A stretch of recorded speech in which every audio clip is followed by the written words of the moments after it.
नमस्कार, मैं हूं आपके साथ मोनिका गुप्ता। पंजाब, हरियाणा, हिमाचल के बुलेटिन में आपका स्वागत है।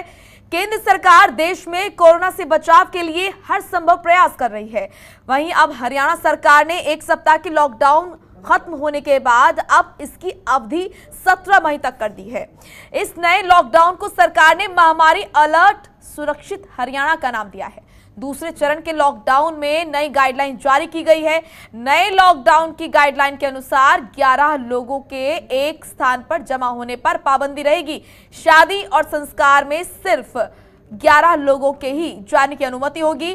कोई जुलूस, कोई बारात इसमें निकालने नहीं दी जाएगी और भी सख्त कानून इसके लिए बनाए जाएंगे।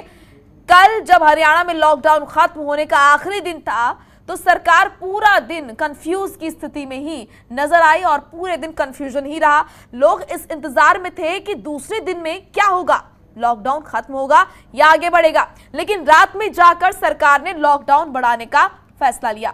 सवाल भी ये है कि क्या लॉकडाउन का नाम बदलने से कोरोना कंट्रोल होगा? इसी मुद्दे पर आज हम करेंगे चर्चा और हमारे साथ एक पैनल जुड़ेगा जिनके साथ इस मुद्दे पर हम करेंगे विस्तार से चर्चा।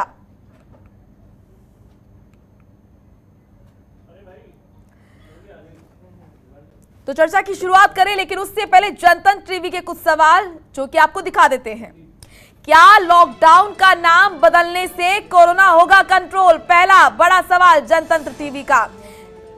लॉकडाउन का नाम बदला गया है तो क्या लॉकडाउन का नाम बदलने से कंट्रोल होगा कोरोना? वहीं दूसरा सवाल है, जब पीक पर होगा कोरोना तो क्या है तैयारी? तीसरा सवाल, महामारी अलर्ट सुरक्षित हरियाणा पर क्या है प्लान? तो वहीं चौथा और बड़ा सवाल, लॉकडाउन पर सरकार ने फैसला लेने पर क्यों की देरी? क्यों रही असमंजस की स्थिति? कंफ्यूजन में क्यों थी सरकार? तो आज ये बड़े सवाल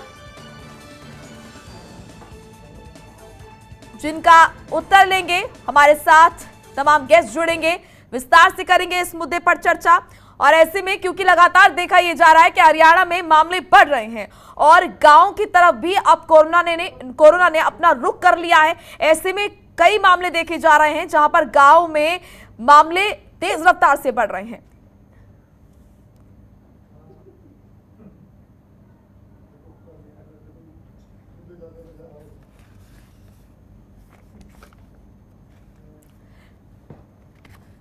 तो आज इस मुद्दे पर करेंगे चर्चा। हमारे साथ एक पैनल जुड़ा है, आपसे करा देते हैं उनको रूबरू। सुरेश रोड जुड़े हैं, प्रवक्ता है कांग्रेस के।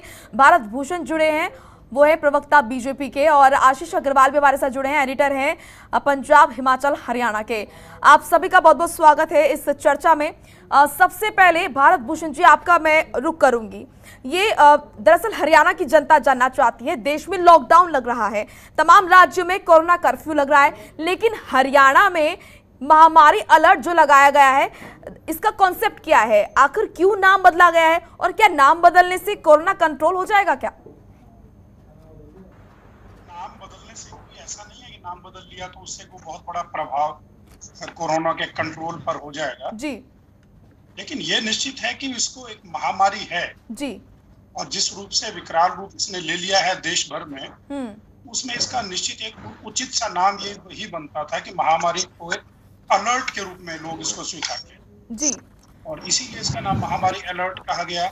और हरियाणा किस प्रकार से सुरक्षित किया जा सकता है, इसलिए इसके साथ हरियाणा सुरक्षित हरियाणा का नाम जोड़ा गया है ताकि ये बहुत ज्यादा लोगों को दिमाग पे स्ट्राइक कर सके। ठीक है, कोई कॉन्सेप्ट यहाँ पर नहीं है, सिर्फ नाम बदला गया है। इसके पीछे कोई और कॉन्सेप्ट नहीं है सरकार का। ठीक है। अच्छा, लोग ये भी जानना चाहते हैं कि जब लॉकडाउन खत्म हुआ तो इतनी असमंजस की स्थिति क्यों रही? इतनी लेट क्यों बताया गया कि अगले दिन क्या होगा? क्योंकि जनता जो थी वो कंफ्यूजन में थी कि आखिर कल होने क्या वाला है। इतना लेट क्यों पता चलता है कि लॉकडाउन रहेगा अगले हफ्ते तक भी? क्या कंफ्यूज थे? स्थिति नहीं थी जी, लेकिन सरकार को पूरे प्रदेश के सभी जिलों से, सभी अस्पतालों से आंकड़े लेकर के एक स्थिति का जायजा लेना होता है कि अंतिम जो हमारा लॉकडाउन का समय आ रहा है खत्म होने का, जहां तक हमारी इस हफ्ते के दौरान जो हमने लॉकडाउन एक ऑब्जर्व किया उसमें क्या स्थिति रहती है और उसको मद्देनजर रखते हुए जिन चीजों पर अधिक ध्यान देने की आवश्यकता थी उन विषयों पर एक गहन विचार करके निर्णय लिया गया।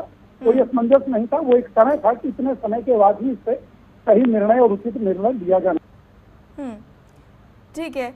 और जैसे कहीं पर 20 और 50 लोगों की आवाजाही का सरकार ने पहले आदेश जारी किए थे, तो उसको घटा करके 11 आदमियों का किया ताकि और संक्रमण को रोकने के जो उपाय हैं उनको और मजबूती से जो है सक्रिय किया जाए, उसको एक्शन प्लान में शामिल करने के लिए इस प्रकार की स्थिति थी। ये भी देखने में आया कि एक हफ्ते में जो लॉकडाउन रहा है उससे संक्रमण में काफी हद तक जो है काबू पाया गया, लेकिन काफी हद तक तो नहीं कहेंगे भारत भूषण जी, जो रिकवरी रेट है। मुझे बोलने दीजिए। ठीक है, बोलिए, आप बोलिए। काफी हद तक रहा। ग्रामीण स्तर पर हमने जब देखा तो संक्रमण बढ़ता हुआ दिखा है, तो इसीलिए इस प्रकार के निर्णय लिए गए कि जैसे मंडियों में काम करने के लिए किसान जा रहा है, गांव के लोग जा रहे हैं, उनको किस प्रकार से संक्रमण से बचाया जाए। और शहरों में स्थिति कुछ बेटर हो रही थी, तो इसलिए ये ध्यान में देखा गया कि अगर लॉकडाउन को एक हफ्ता और बढ़ाया जाता है तो निश्चित रूप से और अधिक अच्छे इसके परिणाम सामने आ सकते हैं। ठीक है, लेकिन यहाँ पर लोग जानना चाहते हैं कि किस तरह का क्या एक्शन प्लान है सरकार के पास, क्योंकि वो लोग जो कि गरीब हैं, रोज कमाने खाने वाले हैं, लॉकडाउन आपने लगा दिया है सर, लेकिन सरकार के पास क्या मॉडल है उन लोगों के लिए, क्या एक्शन प्लान है उन लोगों के लिए?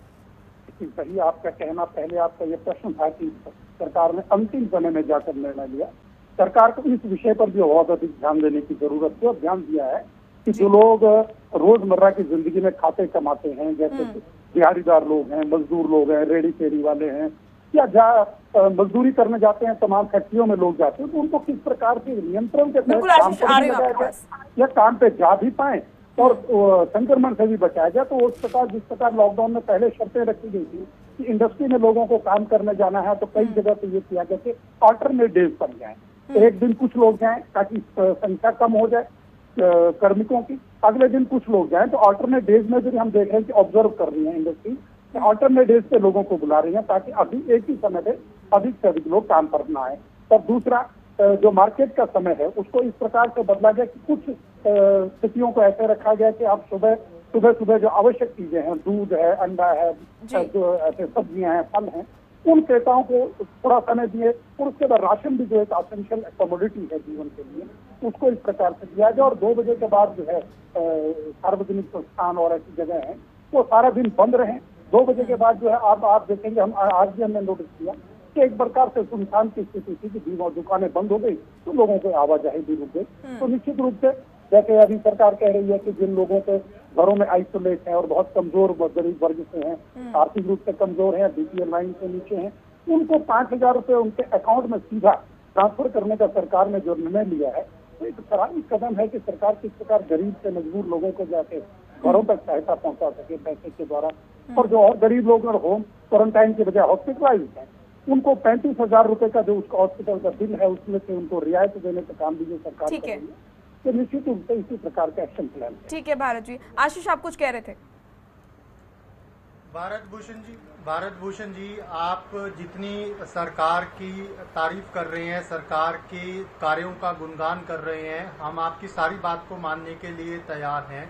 लेकिन मेरा पहला सवाल, मैं खुद जर्नलिस्ट के नाते इतने लंबे समय से हरियाणा को कवर कर रहा हूं और जो आज की स्थिति है वो किसी से छिपी हुई नहीं है। मान लिया आपकी बात कि कल सरकार को आंकड़े इकट्ठे करने में समय लगा, जिस कारण देर से जाकर सरकार ने आधिकारिक रूप से घोषणा की। ये भी मान लिया कि जो महामारी अलर्ट का नाम दिया गया है वो एक लोगों के मन में पॉजिटिविटी लाने के लिए ये सरकार ने पहल की। मगर आप ये मानते हैं कि जो आज के दिन भी स्थिति बनी हुई है, कल आपने जो नई एसओपी जारी किया उसमें 11-11 लोगों को आपने अलाउ किया है, और आपके वैक्सीनेशन सेंटर्स में जो स्थिति है, क्या वो आपको लगता है कि वो ठीक है? आपके एक वैक्सीनेशन सेंटर पे 50 से 100 लोगों की भीड़ जुटी हुई है आज भी। उसको लेकर क्यों तैयारियां नहीं सरकार पूर्ण रूप से कर पा रही? जिस सिविल हॉस्पिटल में वैक्सीनेशन लगाई जा रही है उसके आसपास में ही कोविड के सैंपल्स लिए जा रहे हैं, अधिकांश सस्पेक्टेड वहां पे होते हैं। ऐसे में कोविड की जो संख्या है मरीजों की वो और बढ़ने का अनुमान लगा रहता है। इसके लिए क्यों तैयार नहीं है सरकार? इन सभी चीजों को लेकर क्या एक्शन प्लान है आपकी सरकार का? भारत भूषण जी। कार्यकर्ता के रूप में हमारी ड्यूटी भी लगी हुई है संगठन की ओर से। हम जाते हैं और बाकायदा जहाँ पर वॉलंटियर्स की जरूरत है हम अपनी वॉलंटियरी सेवाएं भी दे रहे हैं, लेकिन उसमें भी निश्चित रूप से कोविड के नियमों का हमें भी पालना करनी है। जहाँ पर वैक्सीनेशन हो रहा है आप जाकर के देखिए, पुलिस की बाकायदा ड्यूटी लगी और सोशल डिस्टेंसिंग पुलिस भी मेंटेन करवा रही है। हम भी लोगों से निवेदन करते हैं, स्वास्थ्य विभाग के लोग भी इसका बड़ा ध्यान दे रहे हैं कि जहाँ पर रजिस्ट्रेशन हो रहा है वहाँ पर प्रॉपर डिस्टेंसिंग के माध्यम से रजिस्टर हो, और दूसरे कॉर्नर पर जाकर जहाँ वैक्सीनेशन हो रहा है वहाँ पर टर्न बाय टर्न लोग जाए। फिर भी देखिए कितना भी कर लें, एक आम आदमी को स्वभाव होता है कि मुझे जल्दी जल्दी मिल जाए, मैं जल्दी से निकल जाऊं, और उसको खुद को भी नियंत्रित करने के लिए उसके आत्मनियंत्रण की भी आवश्यकता है। इसके लिए भी लोगों को जागरूक किया जा रहा है, और ये एक ऐसा अंग है जिसमें अकेले सरकार या अकेला पुलिस या अकेला स्वास्थ्य विभाग या अकेले आप या अकेला मैं, देखिए आपके जर्नलिस्ट लोग भी हम देख रहे हैं जगह जगह पर जाकर वो खाली जर्नलिज्म नहीं कर रहे हैं, बाकायदा लोगों को हिदायत भी दे देते हैं कि भाई साहब हम भी खड़े आप भी खड़े, थोड़ा सा डिस्टेंस बना लीजिए। तो ये एक आम आदमी के बीच में जागरूकता बढ़ाना। देखिए दो प्रकार से एक्शन प्लान है, एक तो संक्रमण को रोकना कि संक्रमण बढ़े नहीं, और दूसरा है संक्रमित लोगों का इलाज करना। ये दो अलग अलग फेज हैं। तो सरकार दोनों तरफ बड़ी मुस्तैदी के साथ काम कर रही है कि संक्रमण ना हो। टीकाकरण जरूरी है, हम अगर कहें भी टीकाकरण बंद कर दिया जाए, एकदम से लोगों को घरों में सालों में रख दिया जाए, तो वो भी आवश्यक नहीं है, वो भी जरूरी नहीं है। वो जरूरी है कि संक्रमण रोकने के लिए टीकाकरण भी हो। तो टीकाकरण एक प्रक्रिया है जो निरंतर जारी रहने वाली है। तो इस कारण से भी लगता है कि यार कहीं भीड़ हो गई है, तो लोगों को भी इसका नियंत्रण की आवश्यकता है। हमारी भी ड्यूटी है, हम सबकी ड्यूटी है कि जब सरकार नियम बना रही है और टीकाकरण भी जरूरी है, तो टीकाकरण करते समय तो हम सोशल डिस्टेंसिंग की पालना करें, मास्क लगाने की पालना करें। ठीक है भूषण जी, आऊंगे आपके पास। सुरेश रोर भी हमारे साथ लगातार जुड़े हैं। सुरेश जी, आपसे प्रतिक्रिया लेना चाहूंगी। महामारी अलर्ट सुरक्षित हरियाणा, इस पर आपकी क्या प्रतिक्रिया है? नाम बदल दिया गया है सर लॉकडाउन का।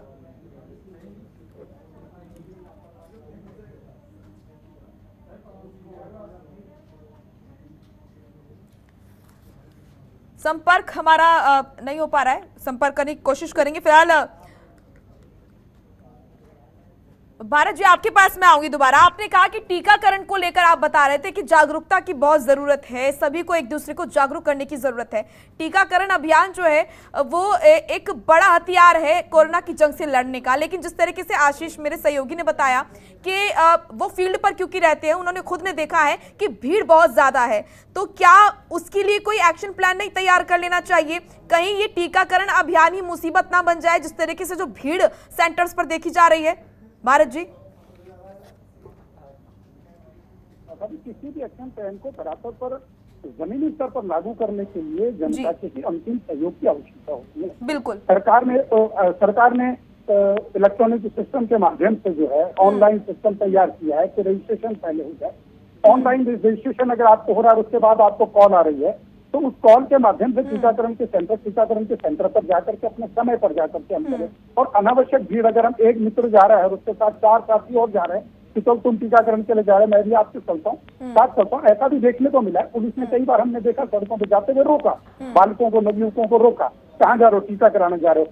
टीका कराने जा रहे हो, दिखाओ आपके पास मैसेज है, मैसेज एक के पास है, 2 लोग और साथ में चले। इस प्रकार की देखिए हो रही है। ये किसकी जिम्मेदारी है? ये किसकी जिम्मेदारी है लोगों को रोका जाए?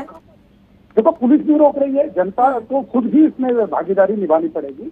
आप हैं, हम हैं, एक प्रकार से नियम बना सकती है सरकार, रोक सकती है। पुलिस के तंत्र को इतना अधिक सख्त भी नहीं किया जा सकता कि कोई तनिक भी घर से बाहर न निकले, आवश्यक वस्तुओं के लेने के लिए या टीकाकरण के लिए भी बाहर न जा सके। लेकिन मेरा फिर भी निवेदन ये है, देखो सरकार में हम, सरकार की सबसे बड़ी जिम्मेदारी है, सरकार के तंत्र को चलाना सरकार की जिम्मेदारी है।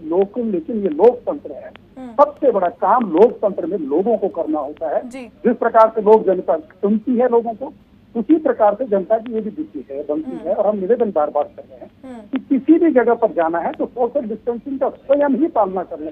चाहे बैंक में आवश्यक कार्य के लिए जाना है, बिल्कुल हम भी लगातार जनता से अपील कर रहे हैं भारत जी। लेकिन एक गंभीर मुद्दा है, इस पर बहुत ध्यान देने की जरूरत है और इस पर ध्यान दिया भी जाए। मोनिका जी, भारत में जिस प्रकार से जनसंख्या का घनत्व है, इस प्रकार से देखिए कि जनसंख्या के घनत्व के हिसाब से सोशल डिस्टेंसिंग में बनाए रखना एक प्रकार से चैलेंज है, बहुत बड़ा काम। ठीक है भारत जी, ठीक है। हमारे साथ लगातार जुड़े हुए हैं कांग्रेस प्रवक्ता सुरेश रोर भी जुड़े हुए हैं। सुरेश जी, आपकी सबसे पहले मैं प्रतिक्रिया चाहूंगी। महामारी अलर्ट सुरक्षित हरियाणा, लॉकडाउन का नाम बदल दिया गया है, इस पर आपकी क्या प्रतिक्रिया है? मैं आपको बताना चाहता हूँ, महामारी के लिए अलर्ट सुनामी के नाम से हमारे राष्ट्रीय नेता श्री राहुल गांधी जी ने इनको साल पहले समय रहते किया था, लेकिन श्री नरेंद्र मोदी अपने अहंकार में इतने चूर थे और बंगाल विजय के लिए इतने उतावले थे कि ये अलर्ट खुद नरेंद्र मोदी नहीं हो पाए। और ये मेरे साथी भारत भूषण किस मुंह से कह सकते हैं कि ये अलर्ट, जो व्यक्ति खुद अलर्ट नहीं हो पाता, प्रधानमंत्री अलर्ट नहीं हो पाता, इनके मुख्यमंत्री उनकी मोदी जी की चरण वंदना में लगे रहते हैं, वो अलर्ट नहीं हो पाते और ये प्रदेश की जनता को उपहास करते हैं। क्या मेरे साथी ने अभी टीवी पे क्या बात बोली बीजेपी की तरफ से कि लोगों को हम जागरूक कर रहे हैं कि टीका लगवा लें। अरे आपके अस्पतालों में बेड नहीं है, चादरें नहीं है, वहाँ पर दवाइयां नहीं है, वेंटिलेटर नहीं है, ऑक्सीजन नहीं है, कटे पर नमक छिड़क रहे हो लोगों की। शर्म आनी चाहिए। ऐसी महामारी के समय में, ऐसी मुसीबत के समय में किस मुंह से ऐसी बात कर लेते हैं इस प्रजाति के लोग। मैं आपके चैनल के माध्यम से बताना चाहता हूँ, आजादी से पहले नेहरू जी और गांधी जी को कभी सुभाष चंद्र बोस नेताजी ने बोला था कि अंग्रेजों के गुलाम जो जासूसी करने वाले लोग हैं, ये आगे जाके भी देश को गुलाम करने के लिए इस टाइप के कार्य करेंगे। इनको डिक्टेटरशिप लगा के इनका पहले आत्मनिर्भर जैसे ये बोलते हैं ना, इनका उस समय नेताजी के शब्दों में इनका दिमागी स्तर ठीक करने की बात कही थी। आज इस देश की जनता सहमत है कि नेताजी सुभाष चंद्र बोस ने बिल्कुल सही पहचाना था इन लोगों को। यह जासूस कभी भी देश को, भारत माता को धोखा दे सकते हैं, राष्ट्र की बात करते हैं और राष्ट्र के खिलाफ काम करते हैं। इस महामारी के समय में किस मुंह से बोल सकते हैं कि टीकाकरण के लिए हम लोगों को जागरूक कर रहे हैं? अरे आपके पास टीका है ही नहीं, आप जागरूक किसको कर रहे हो? लोगों की लाइनें लगी हुई हैं, अस्पतालों में आगे लोग दम तोड़ रहे हैं, आप कैसी बातें कर रहे हैं? ठीक है सुरेश जी, ठीक है सुरेश जी। इसमें एक बात और कहना चाहता हूँ, सुरक्षित हरियाणा, सुरक्षित हरियाणा कहाँ पर है बताइएगा? हरियाणा में कितनी मौतें हो गई, ऑक्सीजन के बिना लोग दम तोड़ रहे हैं। शर्म नहीं आती सुरक्षित हरियाणा बोलते हुए? किस टाइप की बात कर रहे हैं? और आप सभी मेरी मीडिया का जो लोकतंत्र में एक अहम रोल है, मैं आपका नाम जान सकता हूँ? एंकर से मैं पूछ रहा हूँ, मेरे को पहले आवाज नहीं आपकी मिल पा रही थी। जी, मोनिका गुप्ता जी, मोनिका गुप्ता जी, मैं आपको भी आह्वान करता हूँ और आपके माध्यम से आपके चैनल को भी आह्वान करता हूँ, दूसरे मीडिया के साथियों को, आपकी भी इस लोकतंत्र में एक अहम जिम्मेदारी है। आप भी एक गंभीर विषय पे भी आपने डिबेट करनी चाहिए। आपने इस मेरे साथी बीजेपी हम लगातार करते हैं, ये पूछना चाहिए, अच्छी बात है, मैं आपको शिकायत नहीं कर रहा, लेकिन सलाह लेना सीखना चाहिए। जैसे राहुल गांधी जी देश की जनता से सलाह लेते नहीं, हैं। आप मत सिखाइए सुरेश जी। जो सवाल मुझे करने चाहिए वो मैं कर रही हूँ। नहीं, मेरी बात सुनिए, आप सलाह दे सकते हैं, कर सकता हूँ, मैं भी सलाह दे सकता हूँ। आपके सुझावों का स्वागत है सुरेश जी। आपने मोनिका जी, आपने इन लोगों को ये पूछना चाहिए कि अस्पतालों के आगे जो लोग दम तोड़ रहे हैं, जिनको दवाई पूछना आपसे भी बहुत कुछ चाहिए सुरेश जी, नहीं मिल पा रहे। ठीक है, हम पूछ रहे हैं, लगातार सवाल कर रहे हैं सुरेश जी। बड़ी अच्छी बात है, बड़ी अच्छी बात है। लेकिन आज हरियाणा में जो हालात है, वो हरियाणा ही क्या पूरे हिंदुस्तान में कभी भी आजादी के 70 साल तक हमने कभी किसी देश के आगे हाथ नहीं फैलाया था। अभी पिछले 30-35 साल में आजादी के समय में हालात कुछ और थे, लेकिन इन्होंने पहली बार बांग्लादेश और नेपाल। ठीक है, आऊंगी आपके पास सुरेश जी। ठीक है, 70 इंच की बात करते हैं, आत्मनिर्भरता। ठीक है सुरेश जी। आशीष, आपका मैं रुक करूंगी। आशीष, आप फील्ड पर रहते हैं, आपने हरियाणा को कवर किया है, काफी समय आपको हो गया है। मैं आपसे ये जानना चाहती हूँ, जिस तरीके के दावे किए जा रहे हैं प्रदेश सरकार की तरफ से, जो एक्शन प्लान बताया जा रहा है, उन दावों में कितना दम है? आशीष, अगर हम जिस मुद्दे पर आज हम बहस करने बैठे हैं, सबसे पहले मैं समझता हूं कि वो मुद्दा हमारे लिए बहुत जरूरी है, महामारी अलर्ट। सवाल ये है कि सरकार ने महामारी अलर्ट अब जाकर नाम दिया लॉकडाउन 2 में, एक तरह से जो आपसे शुरू हो रहा है, समझिए महामारी अलर्ट। क्या आपकी सरकार जो है महामारी का अलर्ट दे रही है, जब हरियाणा में इतनी बड़ी संख्या में लोगों की जानें जा चुकी हैं, इतनी बड़ी संख्या में लोग आज भी बेड हासिल करने के लिए, आईसीयू में एडमिशन के लिए, वेंटिलेटर में जगह जगह परेशान हो रहे हैं। उसके बाद हम बात करते हैं सुरक्षित हरियाणा की। आपने नारा दिया, आपने जो नाम दिया वो बड़ा अच्छा है, सुरक्षित हरियाणा। आशीष, माफ कीजिएगा, आपको बीच में रोकना चाहूंगी क्योंकि वक्त का अभाव है। एक छोटे से ब्रेक के लिए हम रुक रहे हैं, आप अपनी बात पूरी कीजिएगा। आशीष, आप कुछ कह रहे थे उस पर?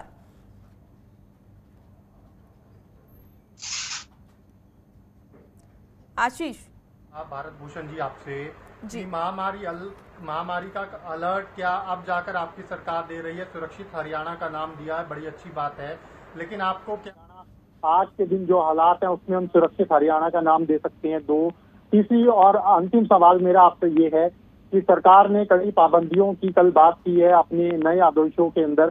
11 लोगों को ही, चाहे शादी की बात हो चाहे अंतिम संस्कार की बात हो, उसमें रहने के लिए आदेश दिए गए हैं, इजाजत दी गई है। लेकिन जो बाजारों का हालात है, अभी भी लोग जो हैं वो चोरी छिपे अपनी दुकानें खोल रहे हैं। बड़ी संख्या में लोग बाजारों में घूमते हुए, बेवजह सड़कों पर घूमते हुए नजर आ रहे हैं। तो ऐसे में क्या आपको लगता है कि ऐसे आदेश जो सख्ती के लिहाज से दिए गए हैं उनका कोई औचित्य जमीनी स्तर पर नजर आ रहा है? क्या सिर्फ एक कोई कागजी आदेश तो नहीं है भारत भूषण जी?